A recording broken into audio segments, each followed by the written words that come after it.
नमस्कार दोस्तों, स्वागत है आपका target with Ajay sir channel में।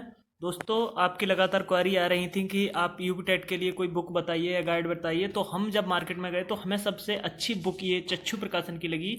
इसमें पूरी गाइड दी हुई है और 2 सॉल्व्ड पेपर भी दिए हुए हैं। 1 से 5 तक का बेहद बेहतरीन तरीके से पूरा कंटेंट तैयार हुआ है। हम आपको दिखाते हैं। 1 से 5 तक की ये बेहतरीन बुक है। इसमें हिंदी भाषा, गणित, पर्यावरण अध्ययन, बाल विकास, शिक्षा शास्त्र जो मनोवैज्ञानिकों ने दिए हैं, एक एक तथ्य, एक एक फैक्ट बहुत ही शानदार तरीके से दिया हुआ है। दोस्तों, सबसे अच्छी बात यह है कि आप इसे ऑफलाइन दुकान से भी परचेज कर सकते हैं और ऑनलाइन भी परचेज कर सकते हैं। इसका लिंक हमने अपने डिस्क्रिप्शन बॉक्स में दे दिया है। यूपी टेट की ये बेहद ही शानदार बुक हमें बच्चों लगी। आप इसको खरीदिएगा अपने नज़दीकी स्टोर से, ऑनलाइन आप इसको परचेज कर लीजिएगा। बहुत ही बेहतरीन बुक है। अधिगम और अध्यापन जैसे बेहद अच्छे चैप्टर जो हैं थार्नडाइक के, अधिगम के, जिससे प्रश्न पटअप होते हैं, वो प्रश्न इसमें सारे हैं और सॉल्व्ड पेपर भी इसमें 2 दिए हुए हैं। बच्चों, आप इसे खरीद लीजिएगा। बेहद बेहतरीन ये गाइड है पूरी, और इसमें हिंदी भाषा, गणित और भाषा अधिगम, अध्यापन, इंग्लिश, संस्कृत बहुत ही अच्छे तरीके से सारी चीज़ दी हुई है। ठीक है दोस्तों, तो ये बुक आप परचेज कर लीजिएगा। इसका लिंक हमने डिस्क्रिप्शन बॉक्स में दे दिया है। धन्यवाद। बच्चों, इनका गाइड के साथ प्रैक्टिस पेपर भी आता है। आप अपनी तैयारी को मजबूती प्रदान करने के लिए आप इनका प्रैक्टिस पेपर भी खरीद सकते हैं, जिससे आपकी तैयारी और बेहतरीन बेस्ट हो जाएगी। तो बच्चों, कैसे हैं आप सब? स्वागत है आपका target with Ajay sir channel में। जैसा कि आप थंबनेल पे देख रहे हैं कि यूपी टेट 2021 एग्जाम पैटर्न और सिलेबस में बदलाव। जी हाँ, ये बात बिल्कुल सत्य है, क्योंकि 2019 वाला जो यूपी टीईटी हुआ जाके 8 जनवरी 2020 को। ठीक है, लेकिन उसमें उस टाइम ही ये चेंजमेंट कर दिया गया था कि यूपी टेट में अब अवधारणा वाले प्रश्न पूछे जाएंगे, कॉन्सेप्ट वाइज प्रश्न, जिसको हम क्या कहते हैं, पेडागोजी वाले जो प्रश्न होते हैं, बच्चों के विकासात्मक, सृजनात्मक, बौद्धिकात्मक विकास से, उनकी क्रिएटिविटी से, सृजनात्मकता से रिलेटेड होते हैं। वो हमें ऑब्जेक्ट देख के ही, मतलब प्रश्न के उत्तर देख के ही वहीं सही करने होते हैं, बनाने होते हैं। उसमें कुछ नहीं होता। अगर उसमें वैज्ञानिक तथ्य कोई फिट होता है तो वो आपको पढ़ा हुआ होना चाहिए, तभी आप उसको सही कर सकते हैं।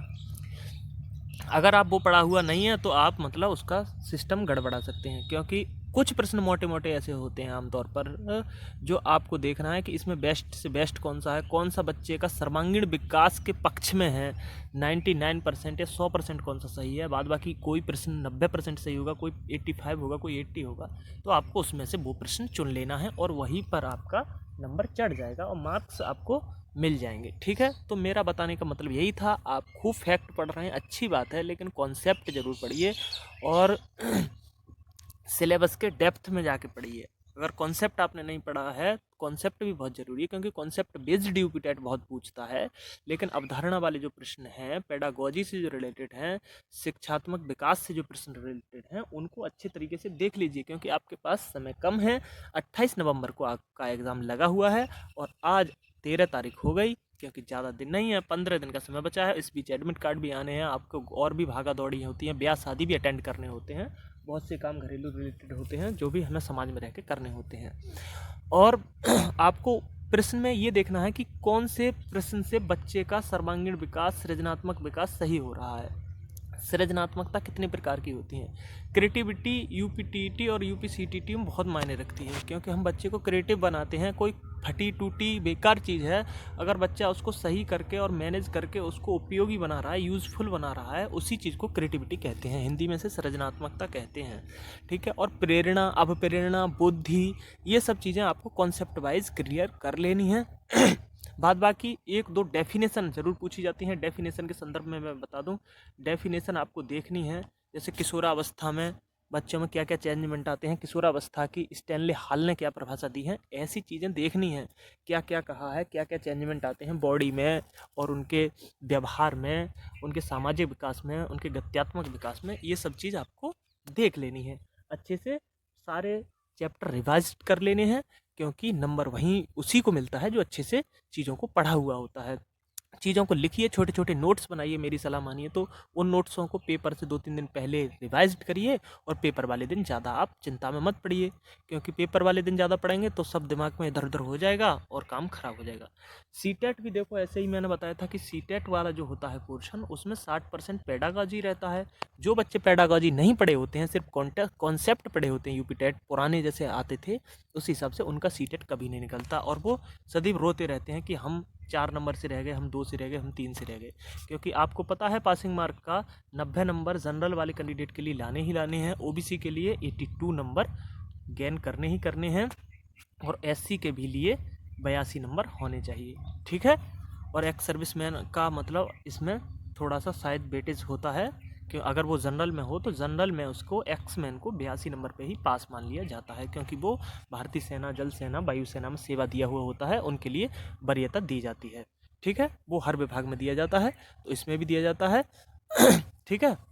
बाद बाकी आप ज़्यादा चिंता में मत पड़िए, आप जो पढ़ रहे हैं बेहतर पढ़ रहे हैं, औरों से बेहतर पढ़ रहे हैं। 4-6 घंटा पढ़ाई डेली करिए, हर सब्जेक्ट को टाइम दीजिए, हर सब्जेक्ट पे ध्यान लगाइए, हर सब्जेक्ट की चिंता करिए। ऐसा नहीं है कि साहब मैं मैथ नहीं पढ़ूंगी, मुझ पे मैथ नहीं आती है, तो आपका स्कोर ऑटोमेटिक डाउन होगा, ये समझ लीजिए। पढ़िए, क्योंकि हल्के क्वेश्चन तो आते हैं, सीधे सीधे प्रश्न बनते हैं मैथ में, यूपी टेट में, कि 400 रुपये की वस्तु है और 20% लाभ पर बेच दी तो कितने की हुई, तो सीधा सीधा बताओ इसमें कुछ करना हुआ, 20 सेकंड भी नहीं लिए, 12 चौक 48, 480 आंसर हो गया।